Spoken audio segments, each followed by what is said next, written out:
guys, it's Ivonna Cadaver, and I am in the bloody beating heart of Hollywood right here at the Chinese Theater with an exceptionally good ghoul friend of mine, Al Magliochetti. Now what Al does is he does special effects like nobody else does. He did the opening for Macabre Theatre, he's done many movies such as Terminator, Jason Goes to Hell, and of course, not the Munsters, but the Addams Family. So we're going to talk to him right now. Hello, Al, how are you? Hello, Ivonna, my dear, how are you? Very good. We're here for the Halloween special, and I was just telling our fans out there that no Halloween special will be complete without special effects, and many movies, of course, have them, and you're the best in the biz. Tell me a little bit about...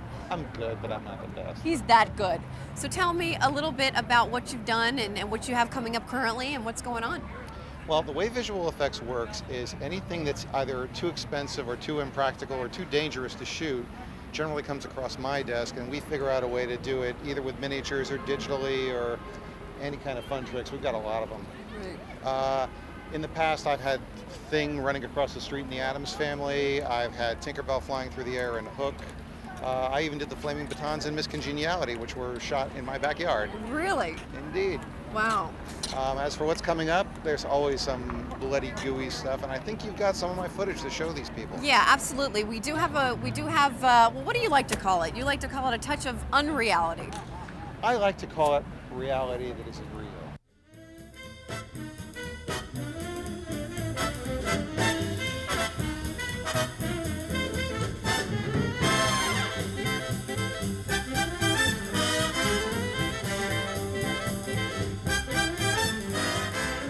The director of this film was very specific that he wanted a leopard to be wandering across the desert landscape in this sequence, and since we were shooting in Morocco, it wasn't cost-effective to have a trained one brought in. The solution was to find some stock footage that could be digitally manipulated to suit our needs, and after a fairly extensive search, we came across the shot you see in the upper left.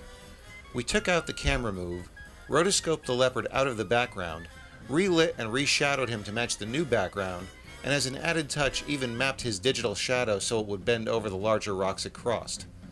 As it turned out, the desert background was shot with an unsteady camera and had a scratch in the frame, so we managed to correct all that as well.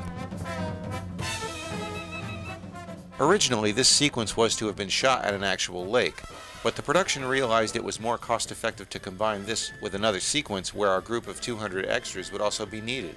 The only issue being that the other sequence was in a desert location, nowhere near any real body of water. Since we were slated to multiply the group of extras into a crowd of thousands anyway, digital background elements were incorporated to change the location of the shot.